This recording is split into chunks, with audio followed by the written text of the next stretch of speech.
this? Hotel California. Huh.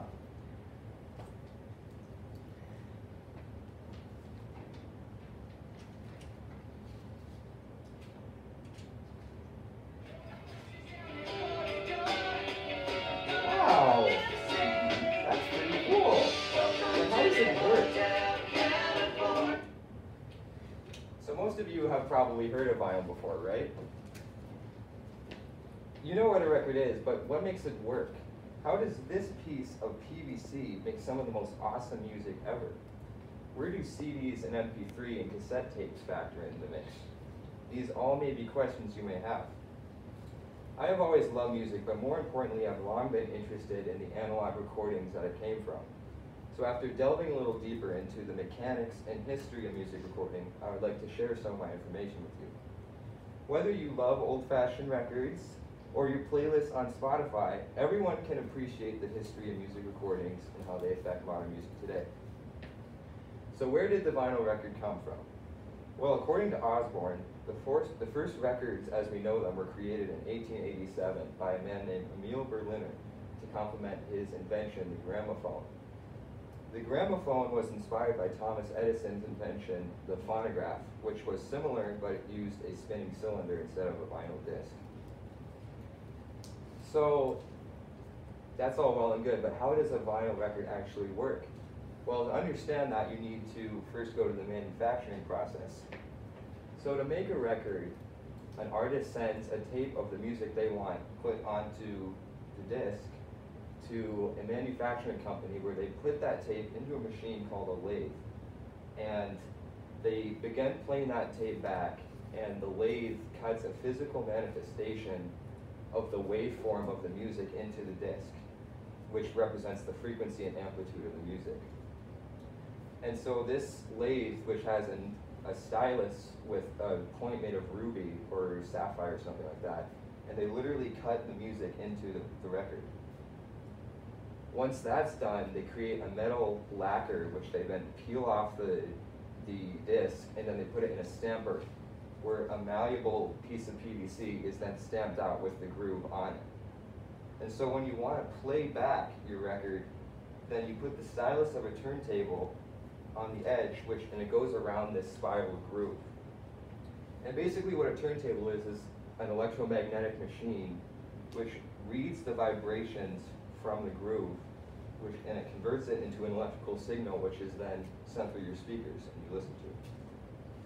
And you're probably wondering, how does it get the left and right channels on your speakers or on your turntable?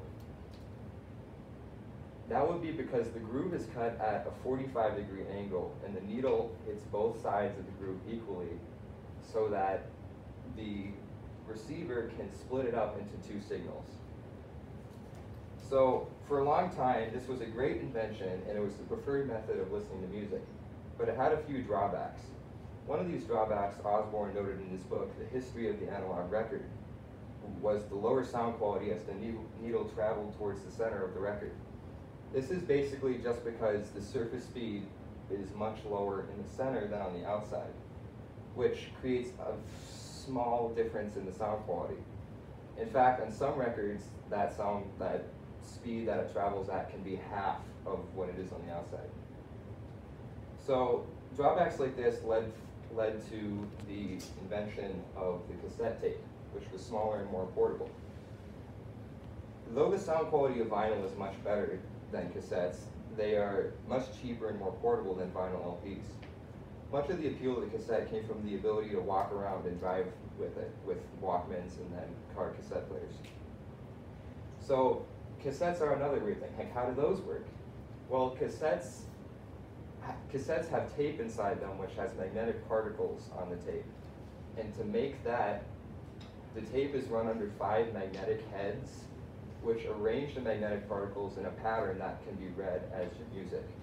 And then when you want to play it back, it's roughly the same thing, where it's run under 5 heads which then read the magnetic pattern, and then they send that through your speakers.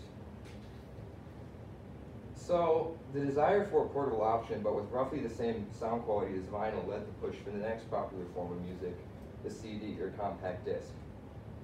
Around 1980, a digital revolution was beginning to sweep the nation. Along with the introduction of PCs and camcorders, music also had a breakthrough, which was the CD. According to Terry Ogletree, the CD is superior to previous forms of music playback. Having worked with computers for 20 years, his opinion is probably a bit biased, but keeping that in mind, he states that CDs are superior because they're more durable and they sound better, though this is a topic which is highly debated. So what makes him say that? It all comes down to how CDs work. He writes that the laser used in audio playback devices for CDs does no damage to speak of the CD itself. It simply points the laser at the disc and processes the amount of light reflected back. So CDs are basically the same concept as vinyl records, except it's all digital. So there's a spiral track of spaces that reflect and spaces that don't on a CD.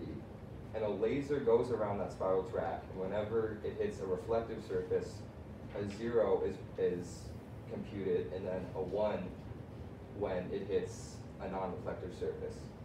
And this series of 0s and 1s basically creates the digital file, which is your music. So this digital file meant great sound quality in a small package, but it also led to one of the greatest challenges the music industry has ever faced. MP3 and other digital music formats were great in terms of sharing and sound quality, but due to the high piracy rates that came along with the invention of digital music, the music industry shifted to a new type of marketing, which is streaming. Alan Greenblatt wrote an article in the early 2000s called "Future of the Music Industry. Will the major record labels survive the digital age?" That's how bad piracy got for the recording industry of America. In fact, he noted that in a month, 2.6 billion copyrighted music files were illegally downloaded. Jonathan Stern writes at this very moment, 10 million people are actually illegally sharing music files over Inatella. So streaming services were the response to the rampant piracy that resulted from digital music files. But today they're the predominant method for listening to music because they're so convenient. In fact, almost everyone on my audience analysis put down some form of streaming as their preferred method of listening to music. So though all of you are most familiar with Spotify or Musi or something like that, I hope you learned something about the history of music playback and where today's method of listening to music came from. If you've never tried using an analog format of music, I highly recommend you try it. Thank you.